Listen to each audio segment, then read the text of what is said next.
can talk about. Hey, Track City. I love my city.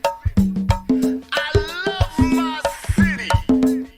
That's right, everybody. It is time for White House Wednesday with my girl, Ebony McMorris, of course, our White House correspondent for American Urban Radio Network. Always so great to have you on, Ebony. Thank you so much. She's officially joining us here in the studio today, so great to see you. Let's get to it, Ebony. So we've got masked ICE agents grabbing students off college campuses, families getting torn apart at the door, and now there's also talk about shipping people overseas if the government doesn't like them. Crazy, right? I mean, you're in the White House, and I know you've been wanting to talk about this topic. What's really going on with this immigration crackdown that they call it? Absolutely, Sunny. You know, we're seeing is straight up dangerous, right? It's not by accident. This administration is waging an all-out assault on immigrants, and it's bleeding over into the rights of everyone, including U.S. citizens. We're seeing case after case of this happening. President Trump just said on camera that he's all for exiling American citizens convicted of violent crimes to foreign prisoners, and he called it cost-effective, right? But what we're all seeing in these cases is there's no due process. That's the same thing that we saw with Abrego Garcia. Let's be clear, it's not about justice, honestly. That's about banishment. And what we're seeing is the rapid escalation of these Trump-era immigration crackdowns with new teeth, right, wrapped up in old laws. And let me say, this isn't just about undocumented folks. I want people to know the wave of fear is hitting citizens, like you said, families. And the Constitution is getting pushed to the side in broad daylight. So let me break it down real quick, right? On paper, they're calling it a registration requirement. But make no mistake, it's about mass deportation and fear-based compliance. We now have DHS creating a new form. That's the G325R form, requiring undocumented immigrants, even teenagers, to register, get fingerprinted, possibly self-deport. If they don't, they could face prosecution. If they do, they still might, right? They're identifying people with things like tattoos. And they're saying things that people did that we're going back as reporters and finding out, no, that's not exactly what happened. Now, hold on. So you're telling me that people born here with rights could be deported or locked up overseas?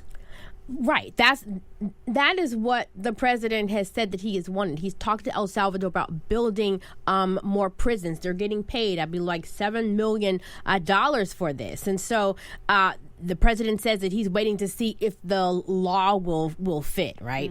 So the slippery slope is they've already deported over 100,000 immigrants. I'll go back and say this, including a man who was lawfully in the U.S., picked up in Baltimore, and then sent to a prison in El Salvador. Now, they're floating plans to send undesirables. That's what they're calling them abroad. What we're looking at isn't just immigration policy. It's authoritarianism creeping up with a smile, right? And now this new registration rule is taking us even further. So let's talk about what can people do if ICE just shows up at your door or they stop you on the street. What are some of your rights? So I want to go over just 5 simple things. And Sunny, I've actually been getting a lot of calls and DMs. People literally, one woman had ICE at her door and called me to ask me what to do. So let me just say this. You have the right to remain silent. Say it out loud. I choose to remain silent. The U.S. Constitution applies not just to citizens, but to all people. 2, don't answer the door. ICE needs a judge-signed warrant to come in, not just a form they printed. It has to be from a judge. 3, don't sign anything, not without a lawyer, even if they pressure you. And y'all, I know it's hard because we're saying, I know, but if I'm in this situation, I get it. Have a plan. I need you to memorize emergency numbers, right? Because they take in your phone, everything. Tell your kids who can pick them up. We got to create a plan. Carry valid documents if you're over 18 and have legal status. If not, stay silent. Please don't run, stay calm. These are things that's hard to do in the moment. Ask, am I free to go? If not, say, I want to speak to a lawyer. Yes, many people are still getting arrested, but there are organizations that are there, and I want to let you know about them that can help you in these situations. Absolutely.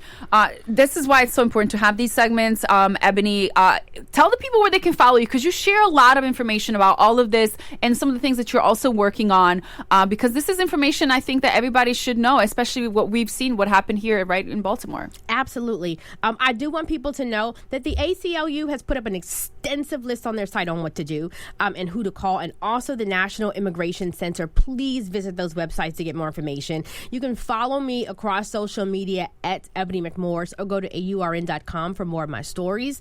And I'll be following up on this. Hopefully we can bring an attorney on with me next time so we can give people more information. Thank you so much. It's always so great to have you on. Make sure you follow her. She does answer the DMs and answers the questions. You can hit her up, with right? Ice at your door. With ice at your door. Isn't that crazy? Absolutely. Such great information. Ebony, as always, thank you so much.